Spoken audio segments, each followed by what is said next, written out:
De volta com o CBN Maceió para a gente falar um pouquinho sobre alguns fatos que têm ocorrido no Brasil, como a alergia a camarão, por exemplo. E você deve ter se impressionado com aquele influencer que ingeriu camarão e teve um quadro alérgico, que não sei se ele tinha conhecimento desse quadro. Mas o fato é que o influenciador digital de apenas 27 anos veio a óbito após ter uma reação alérgica ao comer um bolinho de camarão. Não era nem um camarão propriamente dito. Nós temos algumas outras situações que são interessantes. Será que aquela menina que aspirou pimenta tinha alergia a algum aspecto, algum elemento contido na pimenta? O que de fato faz com que o corpo da gente reaja dessa forma a determinadas substâncias? Algumas pessoas não podem tomar algumas substâncias medicamentosas porque o corpo reage de forma diversa. O que é que acontece no processo alérgico é o que a gente passa a discutir a partir de agora com o Dr. Renato Prachedes. É médico, alergista, imunologista, a quem a gente agradece, viu, doutor Renato? Esse é um assunto que eu acho que é do interesse de absolutamente todos. Um bom dia. Bom dia, Elisa. Sem sombra de dúvidas, é um assunto de interesse pela população, principalmente pela população leiga, que por vezes não entende ou não é diagnosticado de forma correta, não é elucidado, não é esclarecido como que deve agir, como que deve se impor em relação a possíveis quadros alérgicos e possíveis reações alérgicas. Eu costumo sempre dizer para os meus pacientes e até alunos de medicina que os processos alérgicos, eles são como se o nosso sistema imunológico, porque a alergia, na verdade, ela é uma mínima porcentagem do que o nosso sistema imunológico, aquele nosso sistema de defesa, ou a parte do nosso organismo que serve para combater processos infecciosos, esse sistema imunológico ele acha que uma estrutura, um alimento, um ácaro, por exemplo, ou um medicamento, ele vai fazer mal para a gente. E a partir disso é que desencadeia os processos alérgicos, ou seja, tudo vai ser girado, vai estar relacionado a como o nosso sistema imunológico, nosso sistema de defesa, interpreta um alimento, interpreta um medicamento, e a partir disso é que a gente tem esses desenlaces por aí, a gente tem todas essas situações em relação aos processos alérgicos. Doutor Renato, isso é do nascimento, a gente já nasce com essa situação, a gente adquire durante a vida? Existem algumas situações que a gente já nasce, sem sombra de dúvidas, com uma chance maior em relação a outras pessoas, em relação à população geral, em desenvolver quadros alérgicos no geral. As alergias alimentares, por exemplo, bem como alergias respiratórias, aquelas pessoas que nascem com um pai ou uma mãe, por exemplo, que tinha um histórico de rinite alérgica, por exemplo, um histórico de asma, essa criança, quando nasce, ela tem uma chance também de desenvolver quadros de rinite alérgica, quadros de asma e quadros de alergia alimentar. Existe um conceito na imunologia que a gente chama de marcha atópica, que é aquela criança que já nasce com uma predisposição a ter doenças alérgicas, em que inicialmente ela começa com uma doença chamada de dermatite atópica, que é um defeito na pele, depois evolui para apresentar quadros de rinite alérgica e nesse desenlace também pode apresentar quadros de alergia alimentar. Existem algumas situações que cientificamente já comprovam que podem diminuir a chance desse paciente, dessa criança, desenvolver quadros alérgicos. Exemplo, aleitamento materno exclusivo, aquela criança que recebe o aleitamento materno exclusivo de acordo com o que é recomendado pela Sociedade Brasileira de Pediatria e pela Organização Mundial de Saúde, que é nos 6 primeiros meses de vida, sem sombra de dúvidas, essa criança ela vai ter uma incidência, uma chance menor em desenvolver quadros alérgicos em relação a outras crianças que não têm esse aleitamento materno exclusivo. Parto cesáreo, por exemplo, e o parto normal, Aquela criança que nasce por via vaginal, pelo parto normal, ela, através daquela primeira exposição daquela flora bacteriana, aquela flora vaginal da mãe, essa criança já tem um pouquinho de estímulo e já como se fosse desenvolver um pouco o sistema imunológico, e essa exposição já é um fator protetor, digamos assim, para aquela criança desenvolver quadros alérgicos. Ou seja, existe obviamente algumas situações que a gente herda dos nossos pais em relação a ter ou não algum tipo de alergia, e existem elas que a gente chama os fatores de risco modificáveis, que são aquelas, por exemplo, em que a gente dá um aleitamento materno exclusivo àquela criança, ou seja, a gente vai estar protegendo essa criança em desenvolver futuramente alergias. E o próprio parto cesáreo, diferença do parto cesáreo para o parto normal, por exemplo, que são situações que vai, de alguma forma, também ajudar a criança a ser protegida, ou então aumentar aquela criança, aquele adulto a desenvolver um quadro alérgico. Agora, doutor Renato, quando a gente pensa em mensurar isso por meio de diagnóstico, é claro que a gente deve estar falando de uma incidência. Parece-me que a exceção é quem não tem absolutamente nenhum tipo de condição alérgica, pelo que eu estou imaginando aqui, porque as rinites, há uma reclamação enorme. Aqueles que têm problemas a determinadas substâncias contidas nos alimentos, as substâncias que existem nos medicamentos, aliás, é uma grande dificuldade. Diagnóstico ainda é um problema. A alergologia, a imunologia, elas já nos dá ferramentas importantes e inquestionáveis de que, olha, você tem de fato essa ou aquela alergia? Elias, na medicina, eu costumo falar inclusive para os alunos, a gente tem palavras que a gente não pode dizer de forma alguma, como palavras sempre nem nunca, né? Não é uma matemática exata, mas sem sombra de dúvidas, hoje a gente tem artifícios, a gente tem exames a serem feitos com discernimento e com indicação precisa, tá? Para a gente poder ajudar, para a gente poder ou afastar ou verdadeiramente diagnosticar uma situação em que possivelmente o paciente tem um quadro alérgico. Por ironia do destino, quando eu estava chegando aqui, Elias, para fazer aqui a entrevista, isso é que leva em consideração hoje em dia. Eu recebo uma mensagem aqui: doutor Renato, bom dia. A prima de uma certa paciente, cheia de alergia também, no final de semana descobrimos que tem alergia a abacaxi. Descobriu quem, pelo amor de Deus? E aí a gente médico fica: minha nossa, quem descobriu? Foi a família? Foi a mãe? Foi o primo? Aí, hoje a gente dispõe de uma especialidade, inclusive, para poder elucidar esses diagnósticos. E, sem sombra de dúvidas, o alergologista e imunologista, ele se capacitou para isso, ele sabe algumas nuances, vários detalhes que existem do sistema imunológico, que é muito complexo, para que a gente possa diagnosticar uma doença alérgica. E para qualquer exame que seja feito, Elias, qualquer exame da parte da alergia, a gente precisa de uma história clínica, tá? A gente aprende no decorrer da formação da medicina, isso, e nem na especialidade, que qualquer exame que a gente solicite para um paciente, para uma criança, para quem quer que seja, ele é um exame complementar. Complementar o quê? A uma história clínica, uma anamnese. O paciente chega para a gente dizendo: doutor, quando eu comi um camarão, estava na praia, comi um camarão, minutos a segundos depois começou a surgir uma coceira no corpo, começou a surgir vergões, que a gente chama, né? Aquelas urticárias, que a gente chama tecnicamente de lesões urticariformes. Começou a surgir aqueles vergões na minha pele que coçavam bastante. Meus lábios inchou, meus olhos começaram a ficar inchados. Opa, a gente tem uma suspeita clínica. A partir dessa suspeita clínica, a gente tem os diagnósticos, a gente tem os testes a serem feitos.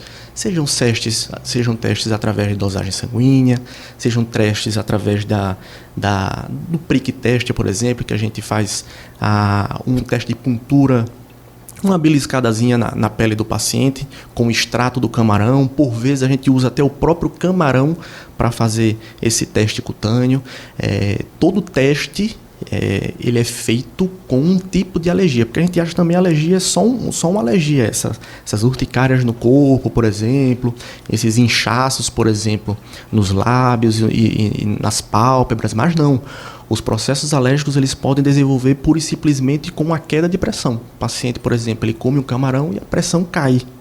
E se sabidamente esse paciente ele é alérgico a camarão, a gente está diante, só disso que eu descrevi para você, Elias, de um quadro de anafilaxia, que é um quadro de alergia grave. Ou seja, existem essas nuances, esses detalhes que realmente é só o especialista que consegue montar esse quebra-cabeça para saber que tipo de alergia que esse paciente apresenta e, a partir disso, poder confirmar através dos testes que existem ou afastar.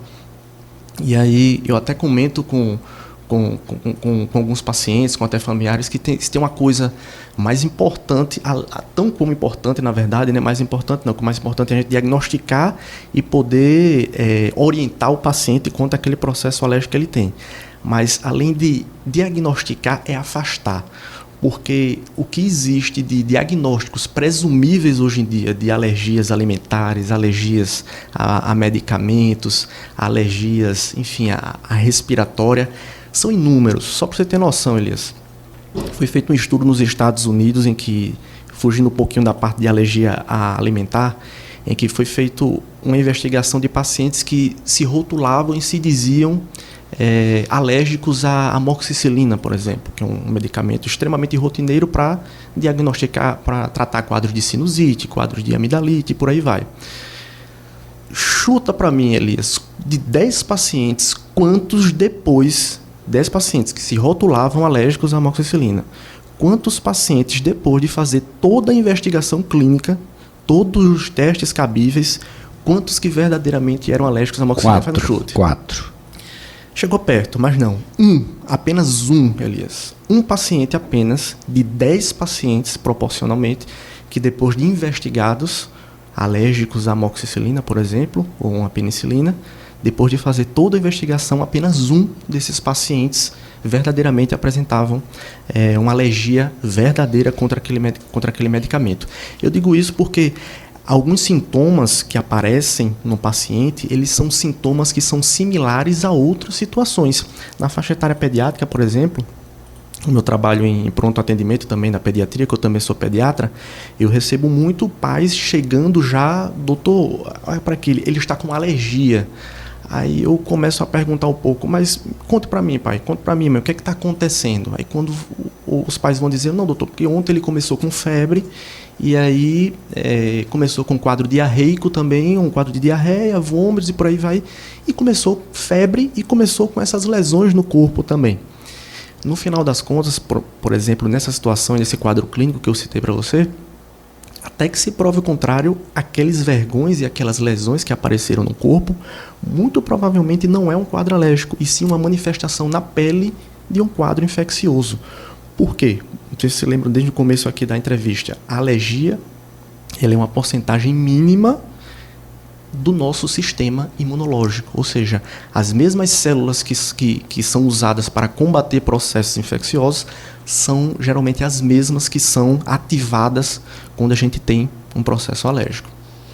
Olha só, mesmo com as crendices em geral, e são muitas, ouvir o paciente que ele está, de alguma forma, querendo dizer o diagnóstico é sempre bem-vindo. O caso do abacaxi aí, parece-me que tem alguma coisa errada. Não necessariamente um processo alérgico, né, doutor?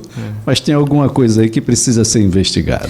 O abacaxi, Elias, ele está entre algumas frutas, como o kiwi, por exemplo, entre outras frutas cítricas, que a gente, inclusive, tem diagnosticado. É mais raro?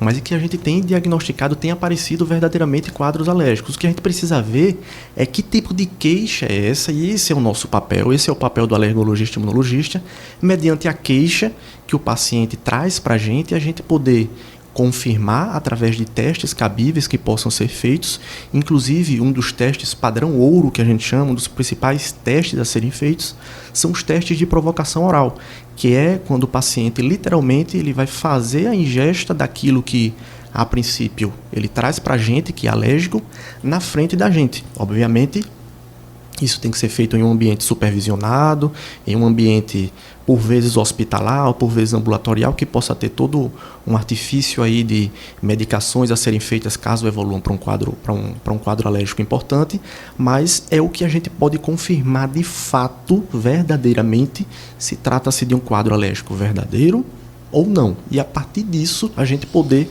através da confirmação ou através de se afastar esse diagnóstico, a gente poder orientar esse paciente a, caso ele seja realmente diagnosticado com esse processo alérgico, que medidas ele pode fazer caso acidentalmente, por exemplo, esse paciente ingerir aquele alimento que ele é alérgico, já diagnosticado alérgico, e a partir disso a gente poder minimizar os efeitos que esse processo alérgico pode ocasionar nos pacientes. Olha, e é um desafio porque os alimentos vêm sendo modificados na sua estrutura original, então a soja não é a soja que a gente viu originariamente, o abacaxi muito provavelmente não também.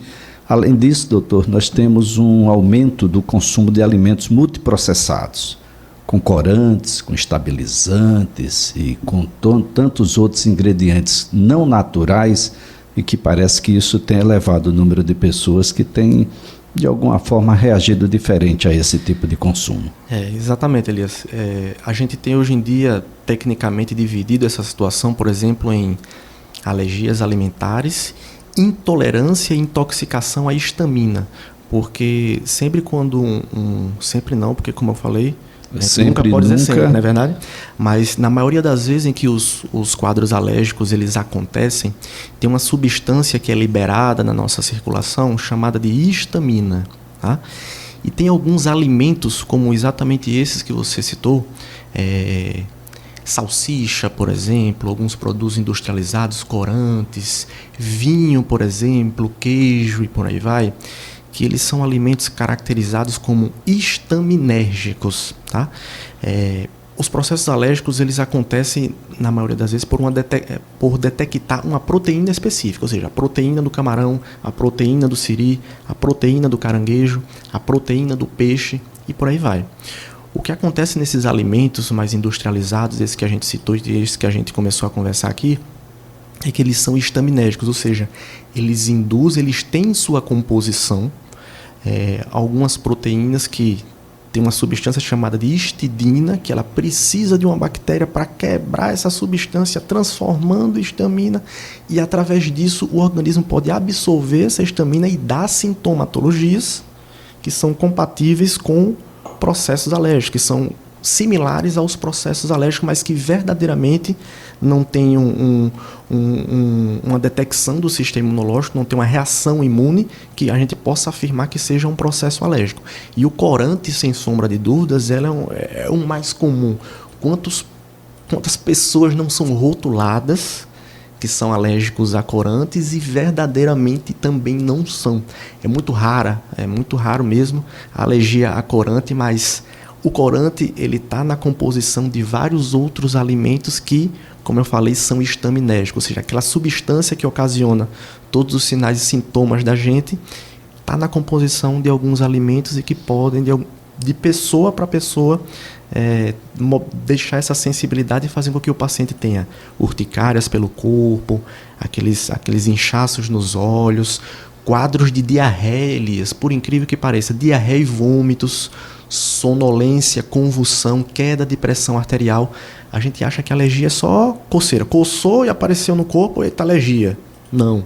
Da mesma forma que não pode ser, existem outros sinais e sintomas que são compatíveis com processos alérgicos. Olha, a nossa conversa aqui é com o Dr. Renato Prachedes, médico alergologista, o alergista, né, que você está acostumado a procurar aí nos hospitais, imunologista. Nossa conversa é sobre crises alérgicas. Eu chego agora à fase do tratamento, doutor. Tem cura para boa parte? Não tem?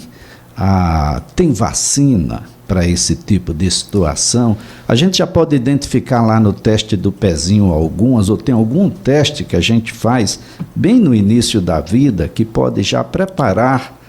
Como é que os médicos que estão aí, e que são os generalistas ou especialistas em outras situações médicas, podem identificar isso quando necessário e, pular um muro aí que é bem alto para quem não é da área?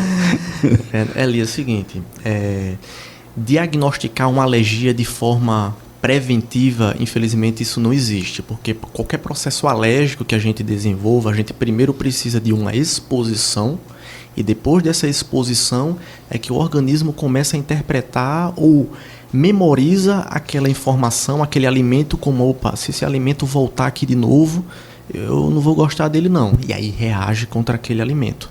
É dessa forma que o processo alérgico conhece, ou seja, diagnosticar de forma preventiva através do teste do pezinho e por aí vai. Essa possibilidade, infelizmente, ela não existe. Os principais alérgenos alimentares na faixa etária pediátrica, por exemplo, que é o leite, o ovo principalmente, eles adquirem, são alérgenos alimentares que no decorrer da infância, a criança nos primeiros meses ou nos primeiros anos que são diagnosticados, por exemplo, a leite e a ovo, na sua grande maioria das vezes, elas costumam adquirir no decorrer da infância, no decorrer da vida, o que a gente chama de processo de tolerabilidade, ou seja, o próprio organismo costuma tolerar no decorrer do avançar da vida. Porém, existem outros alérgenos, como por exemplo, e aí a gente falando aqui a nível de Maceió, a nível de região tropical, como os crustáceos, camarão, siri, caranguejos, infelizmente, esses alérgenos, uma vez adquirido, a gente ainda não tem descoberto, são alergias verdadeiramente que vão estar aí acompanhando, infelizmente, o paciente para o resto da vida. Existem outras situações mais específicas, como por exemplo, como eu citei, ao ovo e ao leite, pacientes que são diagnosticados quando crianças, boa parte delas, a maioria delas, adquire o que a gente chama de tolerabilidade, que é no decorrer da vida tolera e aí vai fazer a ingesta do ovo e do leite de forma tranquila. O organismo que anteriormente achava que aquilo era inimigo, agora começa a se familiarizar, vira amigo e aí não vai ter nenhuma resposta imune. Existem alguns pacientes que infelizmente eles persistem com essa que o sistema imunológico persiste com essa inimizade, digamos assim, contra o leite ou contra o ovo. Existem uns processos que a gente chama de dessensibilização, que nada mais é do que a gente fornecer para o paciente, para aquela criança, quantidades mínimas do ovo ou do leite de forma fracionada através de alguns protocolos bem específicos para que a gente consiga habituar o sistema imunológico a entender que aquilo não é um inimigo, e sim um amigo, né? Ou seja, faz parte da nossa nutrição, faz parte do crescimento e desenvolvimento aí da nutrição das nossas crianças, e aí a gente tenta ensinar o nosso organismo que aquilo não vai fazer mal. E uma vez diagnosticado, tanto algumas dessas alergias ao ovo ou ao leite, por exemplo, ou então as alergias a camarão, alergias a crustáceos, essas pessoas elas têm que ser orientadas a saber os outros sinais e sintomas que, como eu falei para você, não são só pele, não é só pele, por exemplo, que são manifestações de quadros alérgicos. Pode ser pele, pode ser a parte respiratória, por exemplo, os quadros de broncoespasmo, aqueles quadros semelhantes a quadros de asma, um quadro de diarreia, um quadro de vômitos, eles podem ser, sem sombra de dúvidas, uma manifestação de um quadro alérgico. E para isso a gente deve intervir e, através de um diagnóstico assertivo por um especialista, por um alergista imunologista, a gente dá o que a gente chama de plano de ação, que é deixar o paciente orientado com alguns medicamentos, e aí nos pacientes que têm alergia grave, por exemplo, isso é um empecilho que a gente tem a nível de Brasil, a gente poder fornecer a caneta de adrenalina para os quadros de anafilaxia, que são as canetas autoinjetáveis que têm umas dosagens já programada para ser administrada quando um paciente ele detecta que está tendo um quadro alérgico importante. Isso tem no SUS, doutor? Nem tem no SUS e nem tem no Brasil no particular, Elias. Nem tem nem no particular, nem então... no particular. Infelizmente a gente não tem. A gente tem um problema alérgico político em cima disso aí. É de difícil tratamento, identificação fácil e cura, olha... Infelizmente a gente tem que importar. Nem nunca e nem sempre. Vou ficar parafraseando agora o doutor Renato aqui. Doutor Renato Prachedes, foi um prazer tê-lo aqui no CBN Maceió, uma excelente orientação, tenho certeza que as pessoas agora vão procurar um médico alergista, imunologista, para saber qual é a situação de momento. Muito obrigado mesmo. O prazer foi todo meu, Elias, e sempre que tiver alguma queixa, achar que aquilo seja alérgico, procurar um especialista, um alergista, imunologista, para poder diagnosticar ou afastar aquele processo alérgico. Dr. Renato Prachedes é médico alergista e imunologista, esteve conosco aqui no CBN Maceió.